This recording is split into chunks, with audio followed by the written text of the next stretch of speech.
কবিরা গুনাহ মনে করলেই শুনলে আমরা মনে করি এটা হারাম। এটা কি? কবিরা গুনাহ মানে বড় বড় গুনাহ। কবিরা গুনাহ আমরা শুনেছি ইমাম আয-যাহাবী রহমাতুল্লাহ আলাইহির লিখিত কিতাবে কবিরা গুনাহ ৯৯টা। কয়টা? যদিও অনেক আছে, উনি ৯৯টা সিরিয়াল করেছেন। তার ভেতরে বড় বড় ৭টা। বড় বড় কয়টা? এর ভেতরে আরো বড় ৩টা। সব চাইতে বড় হচ্ছে ৩টা বড় বড় কবিরা গুনাহ। আরো বড় গুনাহ এর নিচে ৭টা, আরো এর নিচে আছে ৯৯টা, আরো এর নিচে হাজার হাজার আছে। গুনাহ যেহেতু ২ প্রকার, সগীরা আর কবিরা, ছোট গুনাহ আর বড় গুনাহ।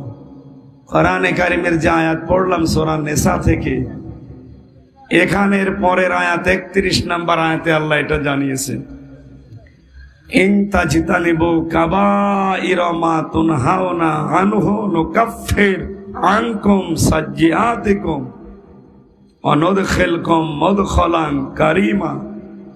যদি তোমরা বড় বড় কবিরা গুনাহ থেকে বেঁচে থাকতে পারো, তাহলে তোমাদের জীবনের ছোটখাটো গুনাহ আমি আল্লাহ মাফ করে দেব। কথা বুঝতেছেন? তোমাদেরকে এমন একটা সম্মানের জায়গায় পৌঁছাবো, দাখিল করাবো, তার নাম, যার নাম আমরা জানি জান্নাত। নাম কি? এই আয়াতের শিক্ষা হচ্ছে বড় বড় কবিরা গুনাহ থেকে যদি বান্দা নিজেকে বাঁচিয়ে রাখতে পারে, ছোট গুনাহগুলো আল্লাহ ওই কাফফারা হিসাবে মাফ করে দেয়।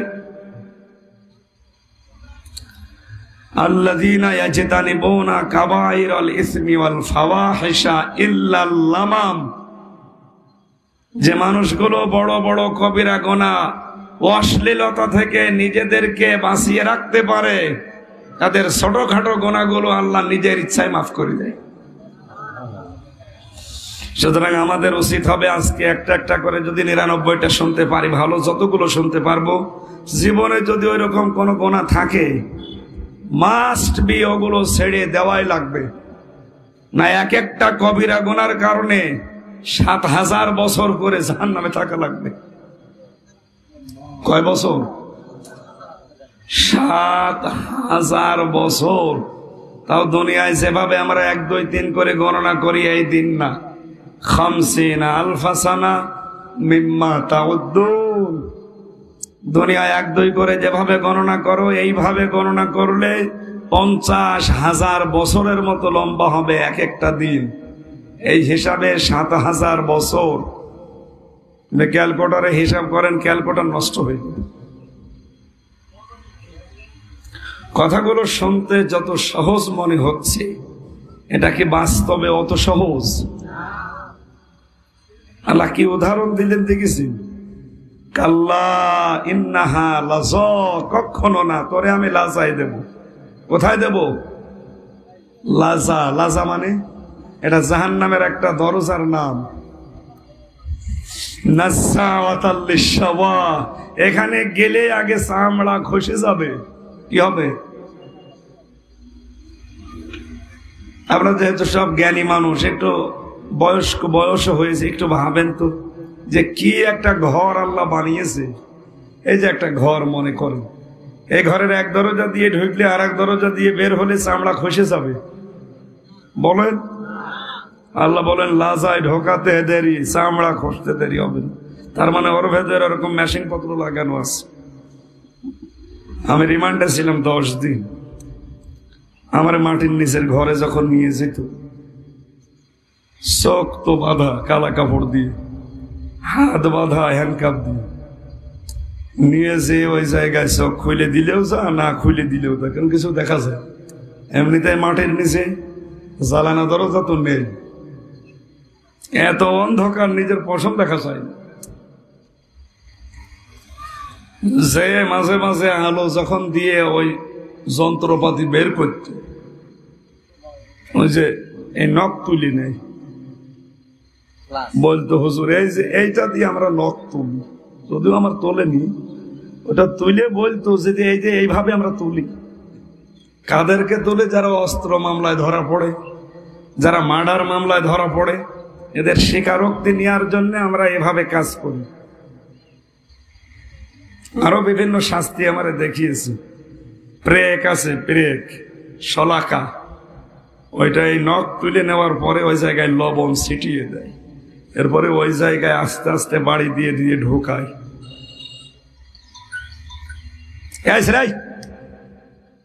এখানে আর কিছু দেওয়ার দরকার নেই, এমনি ছাতা গরমে আমার কিছু মনে আসছে।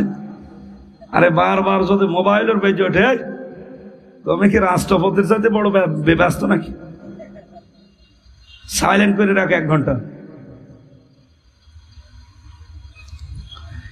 এই যে 10 দিন আর 3 বছর জেলের ভেতরে, ফাঁসির কন্ডেম সেলের ভেতরে, খাওয়া দাওয়া যা হয়েছে শাস্তি তো পেয়েছি, কিন্তু আমার চামড়া উঠে গেছে। আপনারা কি ঘুমিয়ে পড়লে? আমার কি চামড়া উঠেছে? উঠেছে এক জায়গায়, মাথার চামড়া উঠে গিয়েছে।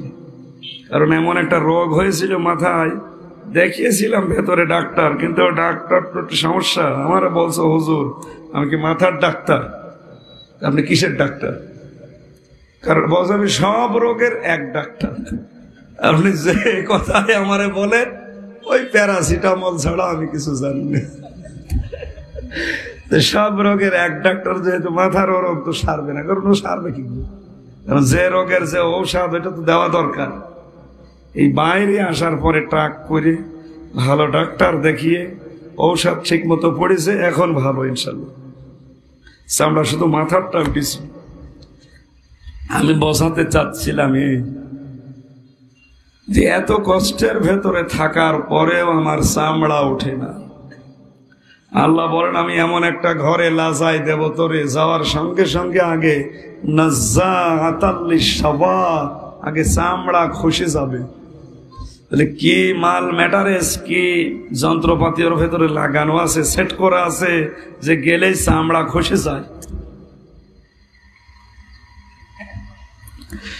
এরকম জায়গায় আল্লাহ 7000 বছর করে আখেরাতের গণনা অনুযায়ী, দুনিয়ার গণনা অনুযায়ী আখেরাতের হিসাব অনুযায়ী 7000 বছর, তার মানে লক্ষ লক্ষ বছর হয়ে যায়।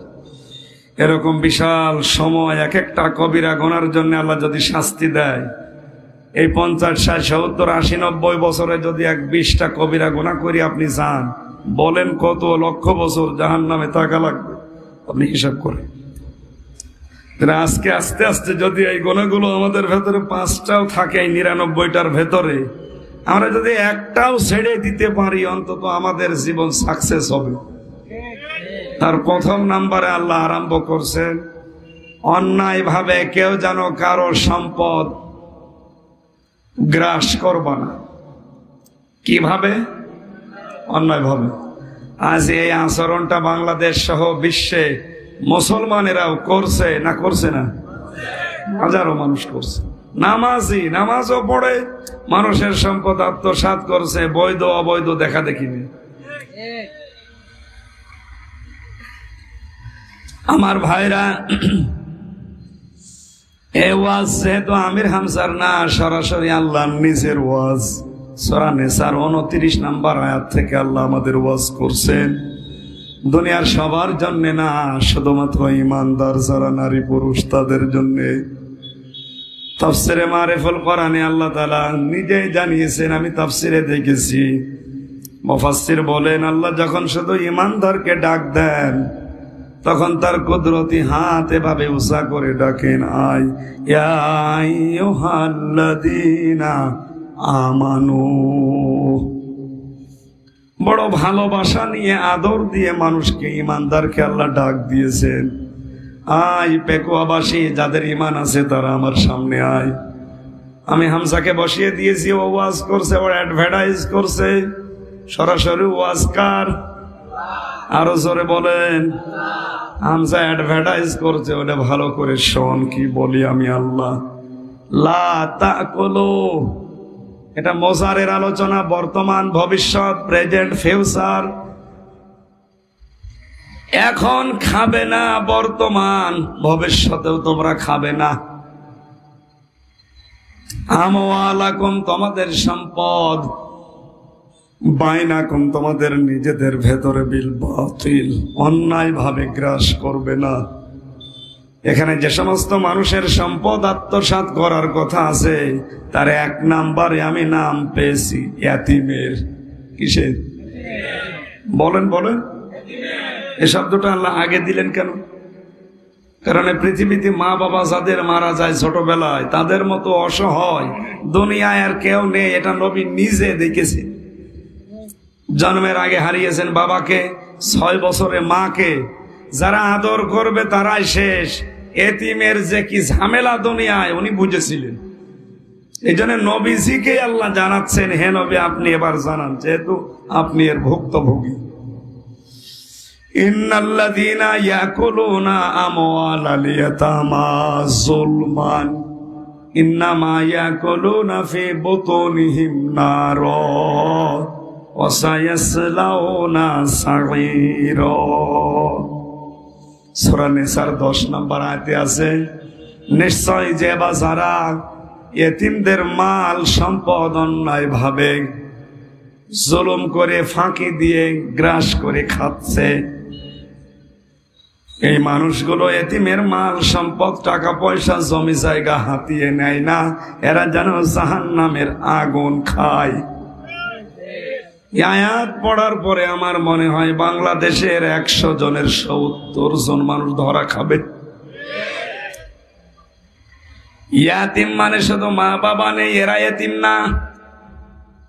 এই যে সভাপতি না, চেয়ারম্যান সাহেব না নাকি, উনি আসে না এখন, প্রায় 60 বছর 70 বছর বয়স হবে। ওনার মা বাবা বেঁচে আছে নেই। মা বাবা না থাকলে যদি এতিম হয়, এটা বুড়ো এতিম না? এটা এতিম নাকি? উনিও এক প্রকার এতিম। সবচাইতে বড় এতিম ছোটবেলায় যাদের মা আর বাবার একজন থাকে না। আমার তো মনে হয় এর চাইতেও বড় এতিম এখন এই দেশের জনগণ 1628 জন মানুষের কাছে। কি একটা এতিম হয়ে গেছি আমরা। আমার নিজের রায় আমি দেব সে অবস্থাও এতিমদের এখন নেই। কি কথা বলেন না কেন? এমন অসহায় এমন এতিম হয়ে গেছি। এরকম দাড়িওয়ালা 10টা মানুষ আপনি খাবার দেবেন বাড়িতে, থানায় ওদিকে 5টা খবর চলে যাবে যে গোপন ষড়যন্ত্র হচ্ছে। কি এতিম আমরা বলেন তো? এই এতিম শুধু পেকুয়াবাসী না সারা দেশে? সারা দেখে একই অবস্থা। বড় এতিম হয়ে পড়ে আছি আমরা এখন এই 1628 জন মানুষের কাছে। ওরা যা বলবে তাই। আমরা এতিম। আমরা কি? আমাদের সব এখন ওদের হাতে। আপনি মনে করছেন না আমার অসুবিধা নেই, আপনাকে আজকে রাতের বেলা তুলে নিয়ে যাবে। যে আপনার পরিবারকে বলবে টাকা লাগবে 10 লাখ, নাই তো আপনি সকালবেলা আপনার স্বামীকে পাবেন 4 দেওয়ালের মাঝে, বলবে আমার স্বামী কি করেছে, কিছু করে নাই, এইটাই তার অপরাধ। ও কিছু করে নাই কেন, এটাই অপরাধ। যে বিনা কারণে আপনার 10 লাখ টাকা দেওয়া লাগবে যারা আমাদের দায়িত্বে আছে, এই দায়িত্বশীল মানুষদেরকে, অথচ আমি কিন্তু কিছু করি নাই। এটা আমি একটু বেশি বলে ফেললাম মনে হয়। ঠিক আছে, মানে আমি নিজে দিয়েছি তাই বললাম। আমার ধরা পড়ার মানুষের সামনে থেকে আমরা ধরে নিয়েছি আমার বাড়ি থেকে, তারপরও 10 লাখ টাকার 8 লাখ টাকা দিয়ে লিখেছি। আমি তো কিছু জানি না ও বিষয়ে, না তো 50টা মামলা দেবে, দেওয়াই লাগবে। কি এতিম বলেন তো আমরা? এই এতিমের মালগুলো যারা খাচ্ছেন সে যেভাবেই হোক, আপনি কি মনে করছেন আমির হামজার 8 লাখ টাকা নিয়ে আমি বিশাল 2.5 কেজি ওজনের ইলিশ মাছ 3000 টাকা দিয়ে নিয়ে আসলাম, আমি মাছ খাচ্ছি, এটা কি মাছ না জাহান্নামের আগুন? বলেন বলেন, আগুন খাওয়া মানুষ দেশে নেই? এখন যদি বলুন আমি আগুন খাই আর পায়খানা খাই, খাবো, আপনার বলার দরকার কি? খান আপনি খেলে আমার অসুবিধা নেই, কিন্তু আমার এই মানুষগুলো তো বাঁচাতে হবে, এরা যেন না খায়। কারণ এদের পেছনেও তো শয়তান লেগে আছে, এদেরকেও বিভিন্ন কায়দায় জুলুমের পথে লাগিয়ে এদেরকেও আগুন খাওয়াবে।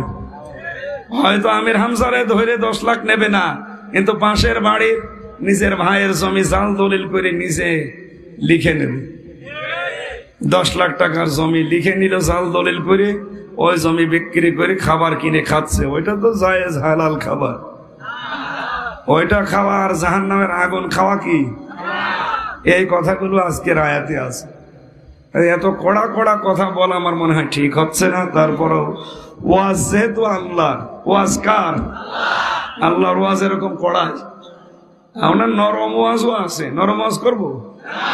ইয়া ইবাদি আল্লাযীনা আসরাফু, আল্লাহ নরম ওয়াজ।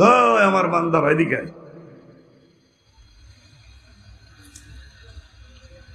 ইয়া ইবাদি আল্লাযীনা আসরাফু, নিজেদের নফসের উপরে যারা জুলুম করে নিজেদেরকে শেষ করে ফেলেছো, লা তাকনাতু মির রাহমাতিল্লাহ, আমার রহমত থেকে নৈরাশ হয়ে যেও না, আমার রহমত থেকে দূরে সরে যেও না। ইন্নাল্লাহা ইয়াগফিরুজ যুনুবা জামিআ, অবশ্যই আমি আল্লাহ তোমাদের সব অপরাধ মাফ করে দিচ্ছি, দেব। ইন্নাহু হুয়াল গফুরুর রহিম, অবশ্যই আমি আল্লাহ দয়াবান ক্ষমাশীল। এটা আল্লাহর কি ওয়াজ? নরম ওয়াজ। এরকম ওয়াজও কোরআনে আছে, এগুলো শুনলে খুব ভালো লাগে। হুজুর সারা জীবন লাল পানি খেয়েছি তো এই ওয়াজ করেন, কোনো অসুবিধা নেই। মানুষের জমি ফাঁকি দেওয়া, মানুষের কাছ থেকে টাকা আত্মসাৎ করা, জুলুম করে নেওয়া, এগুলো বললে মাঝে মাঝে আমার গায়ে আসে। এজন্য এই ওয়াজ করার দরকার নেই, আপনি আগের ওয়াজ করেন। ছেলে যাওয়ার আগে একবার খুলনায় গিয়েছিলাম, সে 18-19 সালের দিকে। সভাপতি আমারে বলছে, হুজুর এখানে বিভিন্ন রাজনৈতিক দলের লোকজন থাকে, আপনার ওইসব কিছু বলার দরকার নেই, আপনি পারিবারিক জীবন নিয়ে কিছু কথা বলেন। কি কথা বলবো? পারিবারিক জীবনের কথা হচ্ছে, স্বামী স্ত্রীর ভেতরে গন্ডগোল কেন হচ্ছে। এই এদিকে দেখেন, পুলিশের গাড়ি যারা দেখেননি, মোনাজাতের পরে আমি 10 মিনিট সময় দেব, দেখিয়ে বাড়ি যাব। আমরা এখন কবিরা গুনাহগুলো আলোচনা করছি, পুলিশের গাড়ি আসার পরে আপনারা ওইদিকে তাকাচ্ছে। আমার তো মনে হয় এখন যদি পরিমণি চলে যেত, এ মাহফিল বাদ দিয়ে দৌড়িত। পুলিশ দেখার জন্য যদি মানুষ ওইদিকে তাকায়, তো পরিমণি দেখতে তাকাইতো না? কি ইমান আমাদের বলে, এই জন্য খুব খেয়াল করি আমরা সঙ্গে। এখন ওনার আলোচনার বিষয় দিয়েছিল যে স্বামী স্ত্রীর গন্ডগোল কেন হয় বলে। আমি সূরা নেসার 34 নম্বর আয়াতের ব্যাখ্যা করেছিলাম খুলনা পাইকগাছার ওই দিন, যে এই কারণে গন্ডগোল হয়।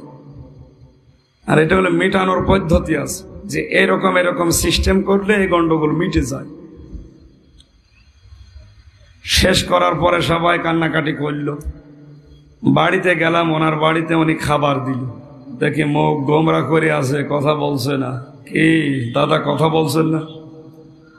বলছে, হুজুর আমার বউর সাথে আমার গন্ডগোল হয়েছে আজকে, আপনি জানলেন কি করি? জানবো কি করি? আপনাকে মনে হয় কেউ বলে দিয়েছে। না, আমার তো কেউ বলেনি। আপনি যা যা বললেন এগুলো সব আজকে আমার হয়েছে, আমারে কেউ বলে দিয়েছিল? বলেন, বলেছিল। কে বলেছিল বলেন তো? কোরআনে কারীম 1500 বছর আগে বলে দিয়েছে যে স্বামী স্ত্রীর ভেতরে এই কারণে গন্ডগোল হয়। এখানে 5টা পয়েন্টের কথা আছে। কয়টা? এই কারণে গন্ডগোল হয়, আর এটা মিটাতে হয় এই পদ্ধতিতে। এখন বাংলাদেশের সবচেয়ে ভয়ঙ্কর জেলখানা যেটা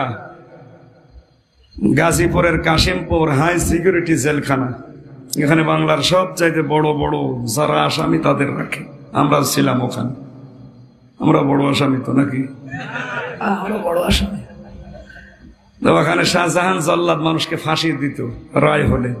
উনি বের হওয়ার পরে এখন আপনাদের চট্টগ্রামের একজন, এই সাতকানিয়ায় বাড়ি, ওর নাম ইলিয়াস, ও এখন দায়িত্ব পেয়েছে। কারণ একজনকে ফাঁসি দিলে কমপক্ষে 4 মাস তার জেল মাফ হয়। ওই লোকের জেল হচ্ছে 30 বছর। কত বছর? ও যদি এই 30 বছরের ভেতরে 50টা ফাঁসি দিতে পারে, 4 মাস করে বাদ দিলে কত বছর হবে? সেই টার্গেট নিয়ে হয়ে গেছে। ওনারা একদিন জিজ্ঞাসা করলাম যে ভাই কি আপনার অপরাধ কি? সেরকম বড় কোনো অপরাধ করে আসেনি, বউ মেরে ফেলেছে। আমি 17 বছর ছিলাম সৌদি আরবে, বাড়িতে আসলাম, এসে বিয়ে করলাম, তখন হয়তো কত 35-36 বছর বয়স। এই বয়সে বাড়িতে এসে বিয়ে করে এই 11 বছর মতো আমরা ছিলাম। আমি আমার মাকে আমার বোনকে কিছু দিলেই বউ রাগ করে, বউ মন খারাপ করে, কিছু দিতে তো দেয় না, শুধু রাগ করে, আমার প্রতি উল্টাপাল্টা কথা বলে। শেষ পর্যন্ত ওরে সতর্ক করার জন্যে, সংশোধন করার জন্য একটু বাড়ি দিয়েছিলাম। আমি মনে করলাম একটু ভালো হয়ে যাবে, ও ছাতা গেছে মরি, এই জন্যে আমার জেলে দিয়েছে। এখন আমি আছি, ফাঁসির আসামি ছিলাম, সেখান থেকে মুক্ত হয়ে যাবজ্জীবন, কমপক্ষে 30 বছর আমার জেল, 22 বছর আমার জেল খাটা লাগবে। সেই হিসাবে আপনি বলেন আমার জীবনে আমি কি পেলাম? 17 বছর গেল সৌদি আরবে, এরপরে দুনিয়াদারিতে এসে ঝামেলায় পড়লাম 11 বছর, আর এখানে 30 বছর থাকা লাগবে। বলেন ওর জীবনে আর কিছু আছে? খুব বড় অপরাধ করে গেছি।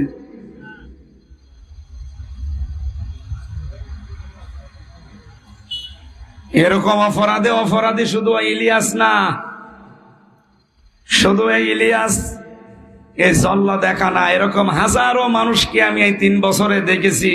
10,000 মানুষ আমরা ছিলাম, আমার মনে হয় এর ভেতরে 5,000-এর উপরে শুধু পারিবারিক জীবনের সমস্যা, স্বামী স্ত্রীর সমস্যা, মা বাবার সমস্যা, ভাই বোনের সমস্যা, ভাই ভাইয়ের সমস্যা, এই জমি জায়গা নিয়ে এইরকম ঝামেলা নিয়ে এই জেল কাটতেছে।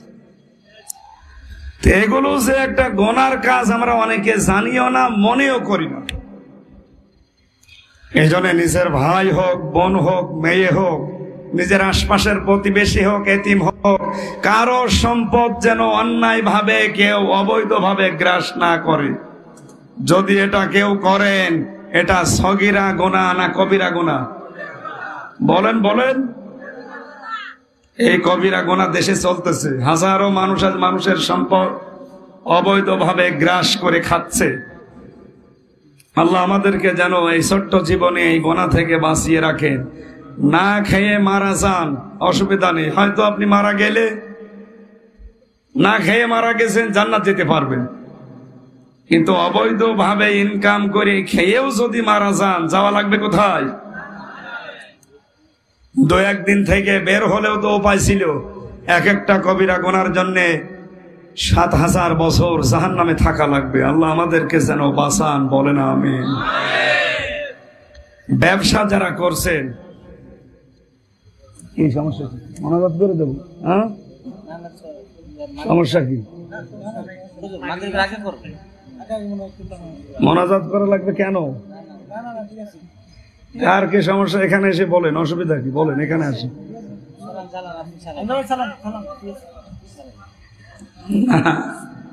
হামজা তো চালানোর জন্যই এসেছে, মোনাজাত করবো না? না, মোনাজাত করবো কেন? আপনার কথা মোনাজাত করবো মানে আমার কথা বলার অধিকারও নেই।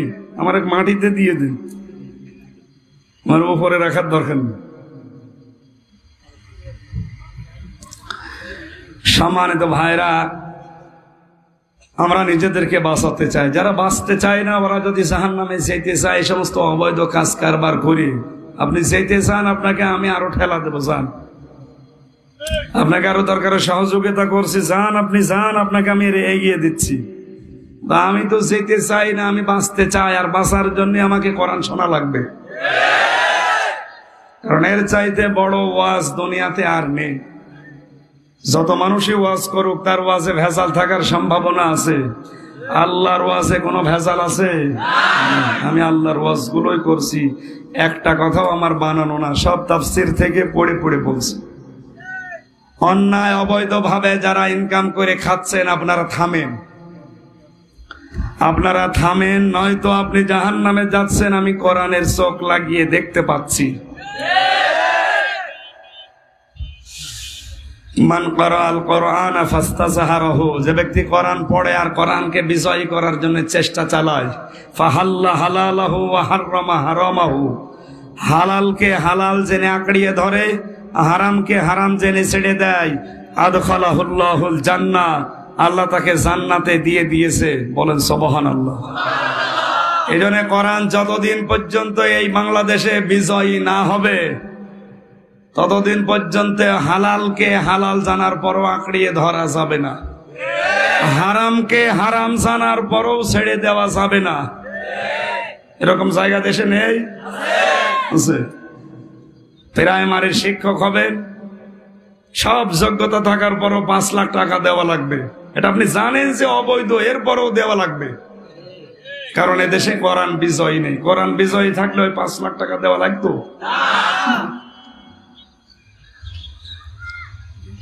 এখানে আমরা অবৈধ যে কাজগুলো করছি, মানুষের সম্পদ আত্মসাৎ করা, জুলুম করে খাওয়া, ফাঁকি দেওয়া, অন্যায় ভাবে খাওয়া, চালাকি করে খাওয়া, যেভাবেই খাচ্ছি না কেন এই খাওয়া দাওয়া বন্ধ করা দরকার। আল্লাহ তুমি আমাদেরকে বাঁচাও অবৈধ ইনকাম থেকে। বলেন আমিন।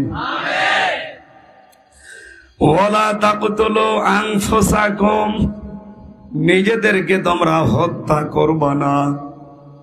নিজেদেরকে হত্যা করবা না, এখানে 2টা অর্থ পাওয়া যায়। একটা আত্মহত্যা করা, আর একটা নিজের জীবনকে তিলে তিলে শেষ করে দেওয়া।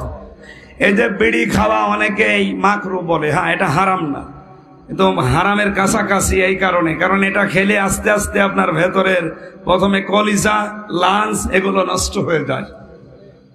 কথা বুঝতেছেন?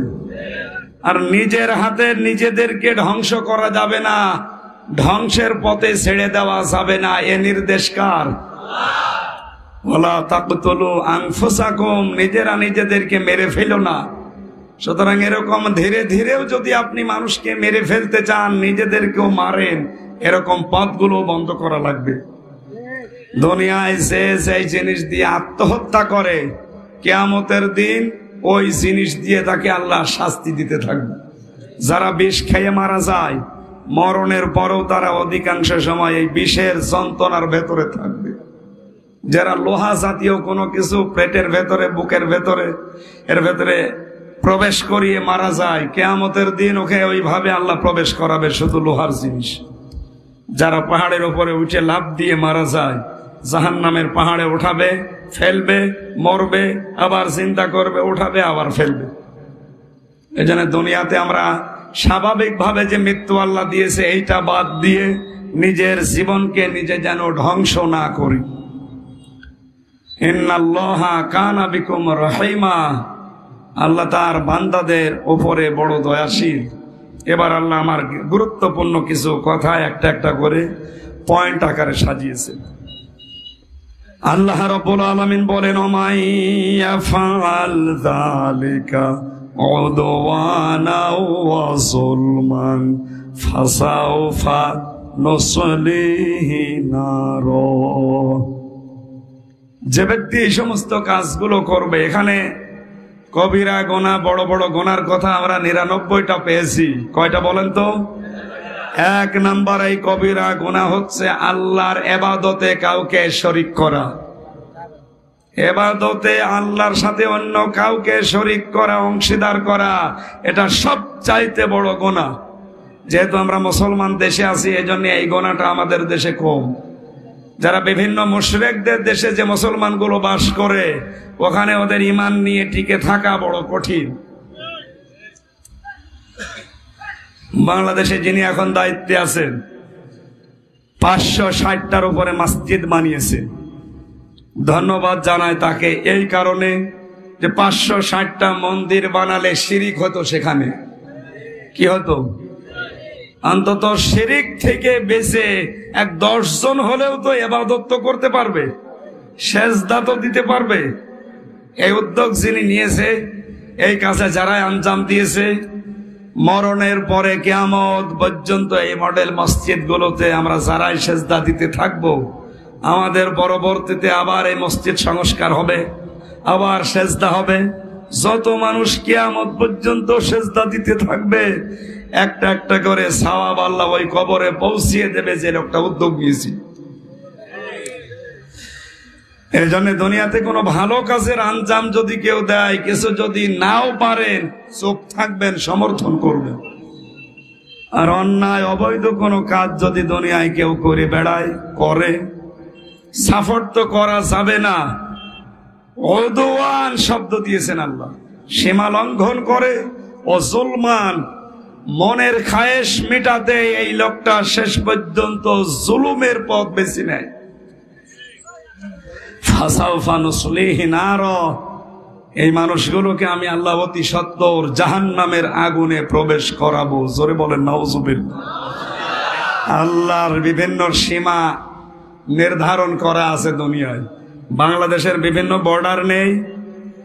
বলেন বলেন। এই যে টেকনাফের বর্ডার আছে, আমাদের কুষ্টিয়ার বর্ডার আছে দৌলতপুরে, দর্শনার চুয়াডাঙ্গায় বর্ডার আছে, যশোরের বেনাপোলে বর্ডার আছে। এরকম 27টার উপরে সারা বাংলাদেশের চারিদিকে বর্ডার। কয়টা? এই বর্ডার দিয়ে যদি আপনি পাসপোর্ট না থাকে, ভিসা লাগানো না থাকে, যেতে দেবে আপনাকে?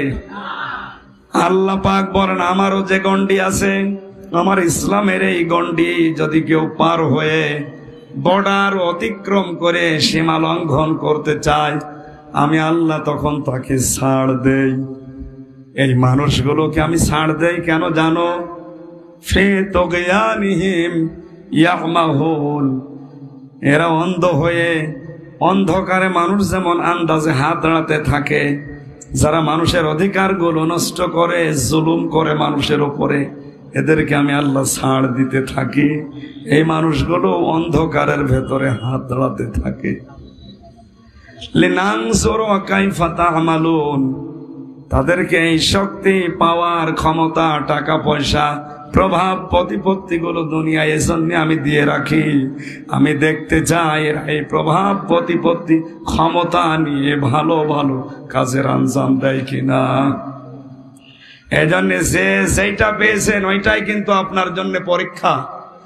আপনি যে স্বাস্থ্য ভালো, এটা আপনার জন্য আল্লাহর পরীক্ষা, যে আপনি ভালো স্বাস্থ্য নিয়ে আল্লাহর ইবাদতে থাকেন নাকি অন্যায় অবৈধ কাজে লিপ্ত।